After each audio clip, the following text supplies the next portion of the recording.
ခင်ပွန်းဖြစ်သူကလက်ဟန်ချီဟန်စကားနဲ့သူ့ရဲ့နားမကြားတဲ့ဇနီးတဲ့ကိုအယမ်းချစ်ကြောင်းပြောနေပါတယ်။ဒါပေမဲ့သူခေါင်းငုံလိုက်တဲ့အချိန်မှာတော့ဒီနေ့ဇနီးတဲ့ကိုဘလို့တတ်မလဲဆိုတဲ့အစီအစဉ်ကိုအမြောင်မယားနဲ့အကျဲကြီးတိုင်ပင်နေတာပါ။သူတို့မသိတာကကောင်မလေးကအကြားအာယုံပြန်ရနေပြီဆိုတာပါပဲ။ကောင်မလေးကအယမ်းကြောက်နေပေမဲ့သူမကြားနေရတာကိုလုံးဝမသိအောင်အောင့်အီးထားရပါတယ်။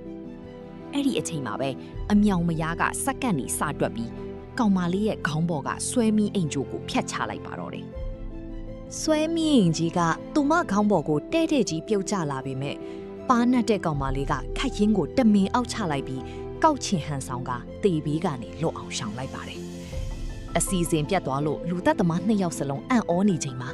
ခင်ပွန်းဖြစ်သူကဒါဟာမီးအိမ်ဟောင်းနေလို့ဖြစ်မှာပါဆိုပြီးစင်ကြယ်ပြီးပါတယ်။ပြီးတော့သူတို့ဟာနောက်ထပ်အစီအစဉ်တစ်ခုအနေနဲ့ဟင်းရည်တွေကိုအစိတ်ခတ်ပြီးကောင်မလေးကိုအတင်းတိုက်ဖို့ကြိုးစားပါတော့တယ်။ကောင်မလေးကဒီဟင်းရည်မှာအစိတ်ပါမှန်းသိနေတာကြောင့်နေမကောင်းဘူးဆိုပြီးအပေါ်ထက်ကိုပြေးတက်ဖို့လုပ်ပေမဲ့အမြောင်မယားကသူမကိုအတင်းဆွဲထားပြီးဟင်းရည်ကိုတိုက်ပါတယ်။ကောင်မလေးကဟင်းရည်ပကံကိုမတော်တဆဖြစ်ဟန်ဆောင်ကမြေပြင်ပေါ်လွှတ်ချလိုက်ပြီးနောက်တစ်ချိန်လွတ်မြောက်ခဲ့ပါတယ်။ဒါကိုမတင်ကားတဲ့အမြောင်မယားကကောင်မလေးတကယ်ပဲအကြားအာယုံပြန်ရနေပြီလားဆိုတာကိုသိဖို့အတွက်ကောင်မလေးရဲ့ကွယ်လွန်သူဖခင်ခြံထားခဲ့တဲ့တခုတည်းသောအဖိုးတန်အမတ်တရားပစ္စည်းကိုသူမရှိမှတင်ရိုက်ခွဲလိုက်ပါတော့တယ်။နှလုံးသားတစ်ခုလုံးကြေကွဲသွားပေမဲ့